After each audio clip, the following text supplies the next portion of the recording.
So let's talk about how this relates to the upcoming game because this we do need to talk about the game. We can't just spend the whole time just belly aching about Odell Beckham Jr. Oh, that's the But last thing I want to say about him. I swear that's the last thing I want to say about him. The next thing I want to say about him is good luck the rest of your career, dude.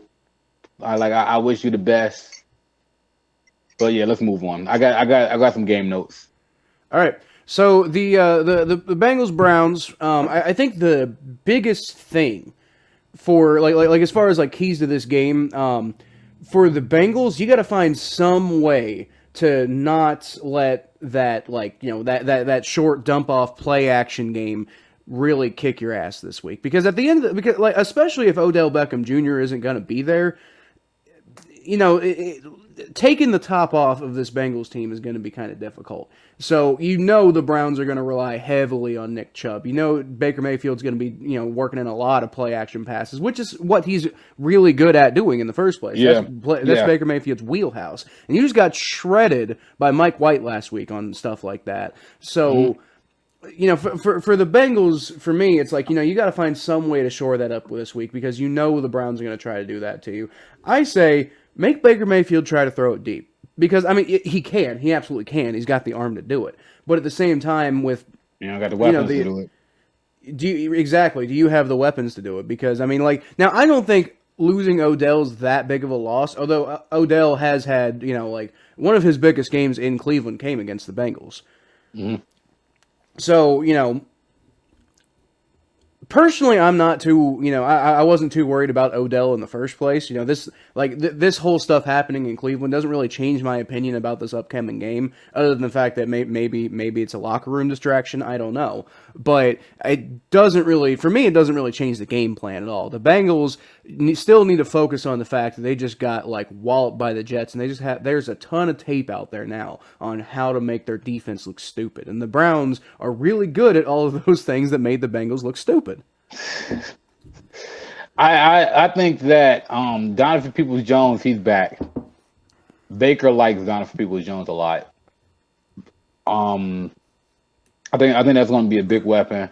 But I think the key to the game is I still think my most fascinating matchup about this game, honestly, is going to be Greg Newsome versus Jamar Chase. I'm very fascinated with that matchup. Um, Well, here's okay. So I heard something. Somebody said that John Johnson might not play in this upcoming game. Is that right? he was hurt. He was hurt, but it looks like he's gonna be good to go. He Okay, so practiced that's today. that's big because I mentioned it on the last podcast. If I certainly think the Browns could shut down Jamar Chase if they want to, but it's gonna take more than just Greg Newsome. Greg Newsome by himself will not lock down Jamar Chase. I promise you that. Now, Greg Newsome plus John Johnson, playing kind of like an overtop safety role, could probably minimize the impact done by Jamar Chase. But Yeah, John Johnson will be Greg back this Newsome game. by himself is not going to. Greg Newsome by himself is not going to lock down Jamar Chase. So you kind of have to I mean, you're never going to get a true double team, but like I said, some over the top safety help, kind of shadowing where Jamar Chase is going. That could do a lot to minimize the impact done by Jamar Chase this week. At the same time, if you do that, then you got to worry about T. Higgins. You got to worry about Tyler Boyd. You got to worry about C.J. Uzama. You got to worry about maybe Chris Evans. I'm not sure if he's going to be back this week or not, but I think that's part Yeah, of the reason he rested last week is because they wanted him for this game. I think the key to this game, the biggest key to this game too, is also going to be can Tat McKinley's back in practice, is back in practicing, and he's looking like he's feeling a little rejuvenated. Miles Garrett and Jared County, how much pressure can they get on that line, and how much pressure Mhm. can they put on Joe Burrow? Because Joe Burrow does have a lot of picks this season. That's Joe kind of Burrow has a under. lot of picks this season. The biggest thing about that is Joe Burrow has made a few really stupid passes, but it's not a whole lot. The main thing that's been happening with Joe Burrow, throwing picks, has been a lot of his passes have been tipped at the line, and then they've been intercepted, after that. So I mean, if Yeah, Miles Garrett, if Jadeveon Clowney, if all of those defensive linemen, if they can do something like that, yeah, you're going to potentially, generate some crazy ass turnovers. But you're not going to make Joe Burrow's not going to make a lot of mistakes. He doesn't do that a lot. I mean, it's happened. It's definitely possible, but it's Yeah, about as possible for any other quarterback. yeah. I mean, it's gonna be fun. It's gonna be fun. It's gonna be a fun matchup. I really do think the Browns gonna. I don't think that the Bengals are gonna get this Browns team that's gonna come in here and they're just gonna roll over because of Odell Beckham. Because Odell Beckham, honestly, on the low, the fact that Odell Beckham's not there is probably for the better. Because Odell Beckham's not gonna keep you from doing anything. Like if he's not like Odell Beckham ain't gonna keep you from catching the ball. Yeah. Like Odell Beckham ain't gonna keep you from making a tackle. Like at the end of the day, you're a professional. Like when I had a death in the family, I had to go up to work. I had to show up to work. I had to perform. Like I couldn't cry about something that happened that wasn't there. I had to go out and perform. It's the same thing for y'all. Y'all had to go out and perform. Like I know Odell Beckham's not there and he's doing all this BS, but that's no excuse. If y'all lose on Sunday and your excuses, oh, it's because of Odell, man, come on, man. I'd be weak. That'd be weak, man. That'd be weak. So that shouldn't even be a question. But as far as strategy goes, I think they should give the ball to depending on how Nick Chubb looks. I think they should run the ball through Dearness Johnson more than they should run the ball through Nick Chubb because Dearness Johnson look like he got healthier legs than Nick Chubb does right now. Well, Nick Chubb look like that calf injury is bothering him. That and it'd be, I think, a good way of taking the defense off guard because I mean, like the same way that the Jets, I think, kind of surprised the Bengals last week is there's not a lot of tape out there on Mike White, and I don't think the Bengals are really prepared on how to deal with him because there's not really a lot of evidence on how to deal with him. Same with Dearness Johnson, like I mean he's been breaking out lately, but the only tape that really exists is just of him doing cool stuff. There's not really a lot of tape on how to slow him down. And honestly, even with all the injuries and stuff, even with all the injuries and even with Odell Beckham out, the Browns still have just as many weapons as the Bengals do. You really think about it. Like, all right, I got Joe Mixon. Where are we? Got Nick Chubb and Dearness Johnson. You still got Jarvis playing. You still got these young receivers. You still got these tight ends. Use your freaking weapons. And when I say that, I mean that. I'm talking to one person only, and that's Kevin Stefanski. I need Kevin Stefanski to get his head in the game because it's like the creativity that he's been using for the last couple of years is gone. Got to feel like the offense is handcuffed, or maybe somebody don't know the playbook. Maybe somebody didn't know the playbook and he felt handcuffed with trying to use the playbook with somebody don't know it. I'm just speculating at this point, but I'm starting to really wonder. I'm not sure, but I do think it's going to be a fascinating matchup. I do think it's y'all should find some way to tune into this game because it is going to be a good game no matter what happens. Oh, this is not going to be a blowout. This is right. This is not going to be a blowout. I think it's going to be a really close game. I think the Brown. I think you about to get. I think you about to get prime Baker Mayfield. And I I know I say that I'm the biggest Baker Mayfield defender ever. I'm not proud of this whole Odell Beckham thing at all, but I do think that Baker Mayfield was called out by another teammate's father. And I know Baker Mayfield's attitude. Which is just the weakest way to call somebody out, by the way. The weakest way to call somebody out. The weakest way to call somebody out.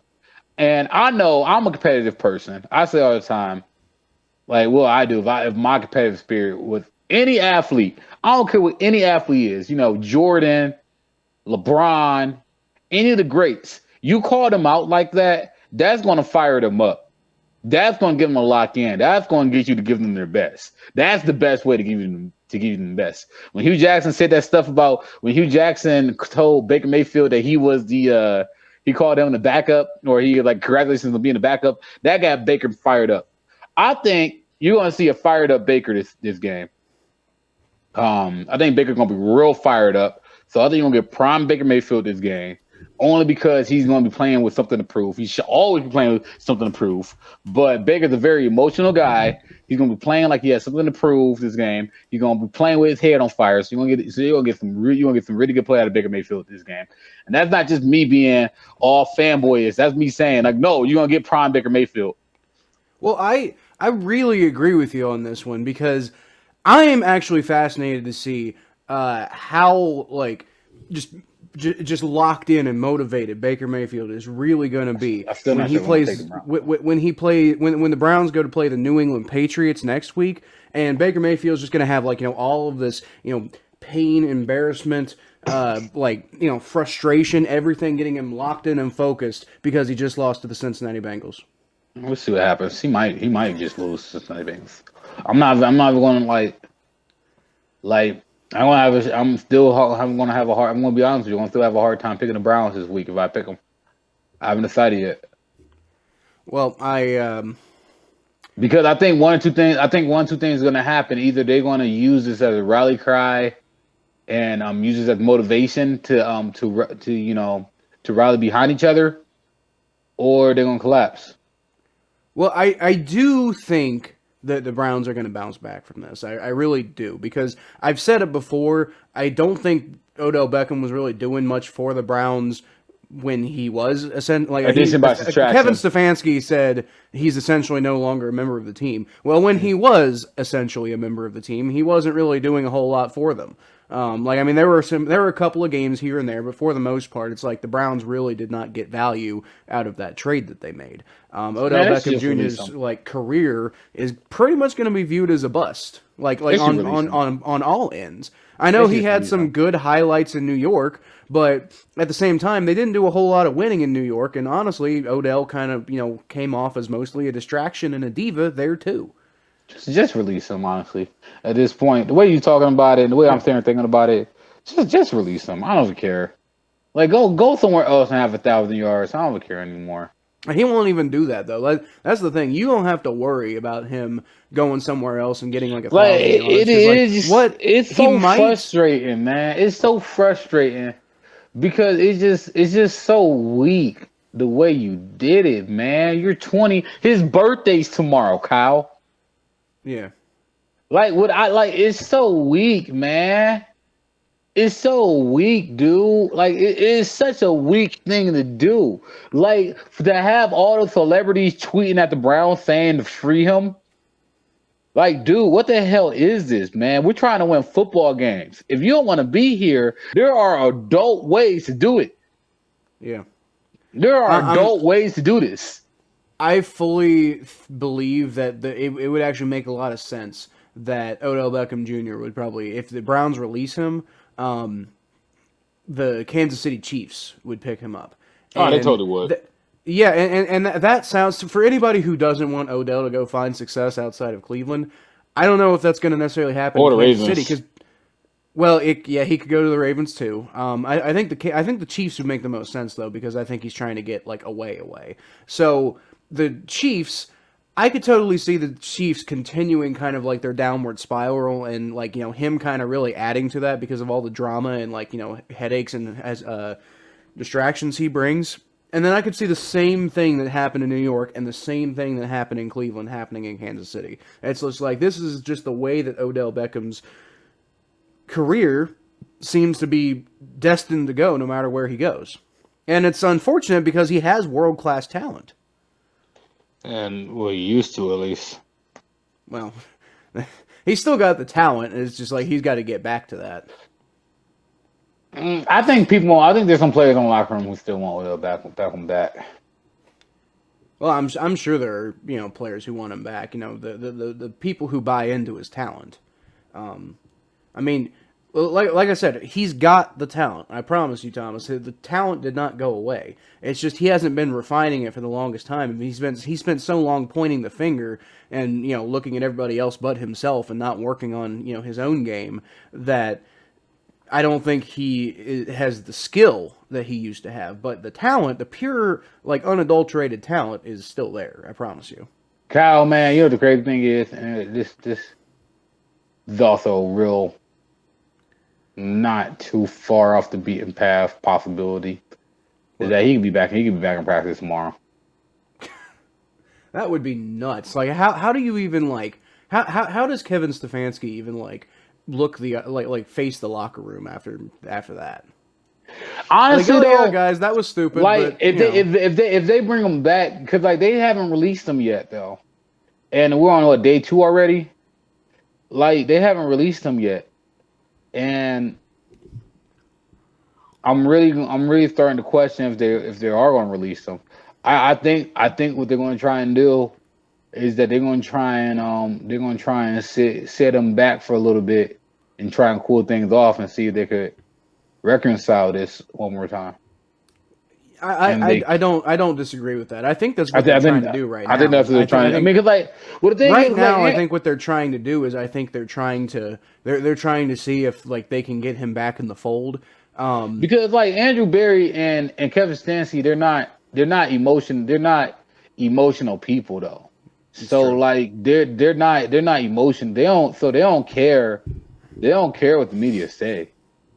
Like they don't care what the media has to say about this. They like the media can kick and scream all they want. Of course, the media want, like, they don't care. They're probably looking at this like, well, and they don't care what they just don't care about the media. They're looking at this like, well, if we release him, we're gonna lose $8 million. You gotta realize these are Harvard and Yale graduates that we're talking about. So they're probably looking at this like, well, Odell, we don't really care about your emotions, dude. Honestly, like, you're 29 years old. Get over your damn feelings and play some football. So, you go ahead and sit out this week. We're gonna keep on bring you in and sit you down. But like, if they're gonna release them, they at least not gonna do it this week. They're not gonna do it till at least Monday. Right. But So, I can legit see. I can honestly see him coming back. I almost see. Here's the thing: they wouldn't do it. But I could almost see like the Browns trying to hold off on releasing him just so the Bengals don't like sign him like to try to like go steal company secrets and stuff like that. First of all, the Bengals wouldn't do that. I don't. The Bengals are like pretty much averse to drama right now. But I could see the Browns like being worried that the Bengals might do that. No, they ain't gonna release until at least Monday though. Right. That's kind of what I'm thinking. But yeah, that's the 9-6 Battle of Ohio, guys. It is gonna be fun. Like regardless of whether Odell's there or not, it's gonna be a hard fought, close, typical AFC North battle royale type game. Both teams really need this right now. I know, Thomas, you say the Browns need it more than the Bengals, and you might be right. Yeah. But the Bengals really need this one too. I mean, like we can't dismiss the fact that the Bengals kind of like have kind of had their own week of not that much drama, but their own week of drama. So the Bengals could really use this win too. So like I said, guys, go check me and Thomas out at Bengal Gyms Before the Roar tailgate experience in Lot E, or just catch the live stream that we're going to do. We'd prefer you come out and see us, but if you can't attend, we understand. Just come watch the live stream and hang out with us.